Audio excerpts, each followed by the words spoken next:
Околу 1 час траеше средбата на Мицкоски и Таравари во владата, на која се договорија дека ќе се договорат за идната соработка во рамки на владината коалиција. Со последните информации од пред владата ја вклучувам колешката Мирјана Давидовска. Мирјана, кои се последните информации?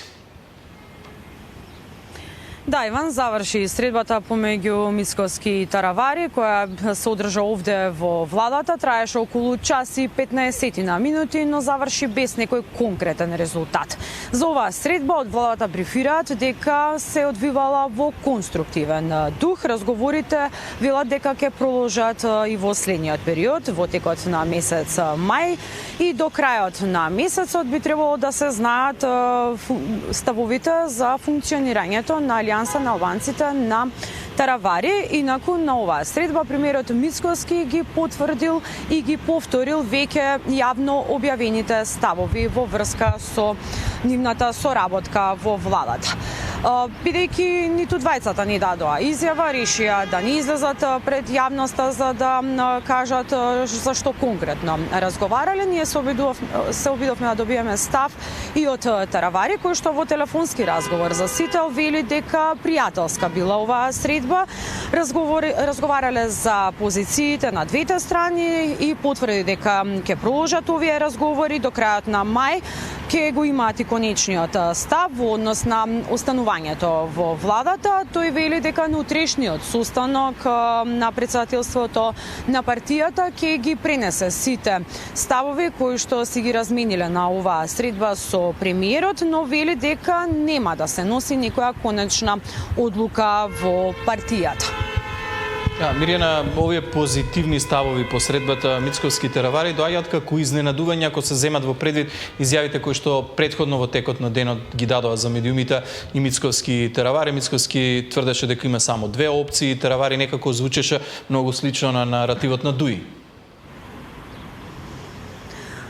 Да, многу смирувачки тонови по оваа средба која што се одржа во владата, имајќи ги предвид оние остри пораки кои што се ги испратија пред да се сретнат да го одржат овој состанок и премиерот, но и министерот Таравари.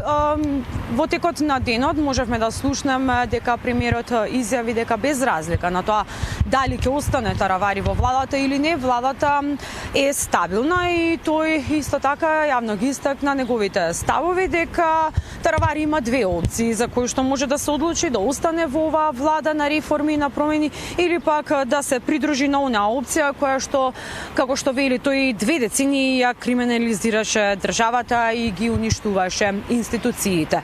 Остри беа и пораките кои што ги пренесе и Таравари. Во продолжение ги слушаме нивните изјави дадени пред оваа средба.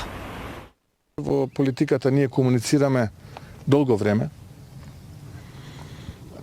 Како човек имам позитивно мислење за господинот Таравари, но во политиката образот е нешто што го имаш или го немаш. Тука нема флуидни варијанти.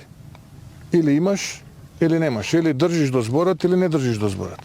Никого во животот не сум молил, нити па имам намера некого да молам. Со или без господинот Таравари, владата е стабилна, цврста, со големо мнозинство, останува на него и на неговите сопартици да одлучат. Ќе повторам. Дали ќе одиме заедно по патот на реформи, владење на право, борба за праведно општество, институции кои што ќе функционираат, или ќе се придружат и ќе коалицираат со оние политички сили кои што со години, би рекол неколку децении, ја криминализира и ја уништуваа државата. Dëgjoni, unë e shoh që vleni sikur serviloset dhe me çdo kush mundohet të jetë në qeveri. Në qoftë se është kusht ky, neve s'na pengon as pak hiç. Le të vazhdojnë, le të rrim, po duken keq prej përjashta dhe lejmë përshtypje shumë të keqe, për neve nuk ka asnjëfar problemi. Në qoftë se është ky kushti, me kënaqësi do ta pranojmë. Dëgjoni, në moment që do vendosim ose kur kryesia e partisë vendoset që të shkojë me PDI-n, që kërkojmë në event qeveria që duam të jemi pjesë e qeverisë, po tash për tash, kryesia e Qeverisë ka vetëm një vendin, se dalim me listat tona të veçanta për këshilltar komunal. Мирјана, поради овие случувања многу често се отвара и прашањето од можноста да се случат предвремени парламентарни избори. Колкава е веројатноста да се случи такво нешто во октомври, па да гласаме на двојни избори?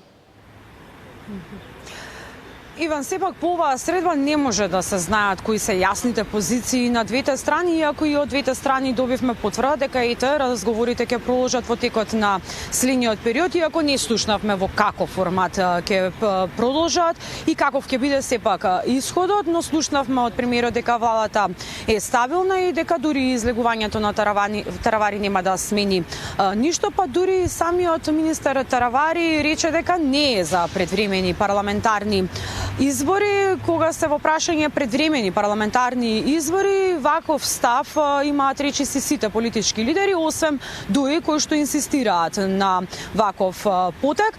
Во текот на денот можевме да ги слушнеме и ставовите на председателката Силјановска Давкова, која што рече дека ниту има такви изгледи, ниту пак има основ за организирање предвремени парламентарни избори, бидејќи имаме здрави и силни институции. Во продолжение еве и незината изјава. Нема да зборувам како председателка и веќе како професорка. Ние велиме дека предвремени избори треба да има тогаш кога се парализирани институциите, не може да функционираат, кога мнозинството на власта е на границата на потребните 61, далеку е од тоа.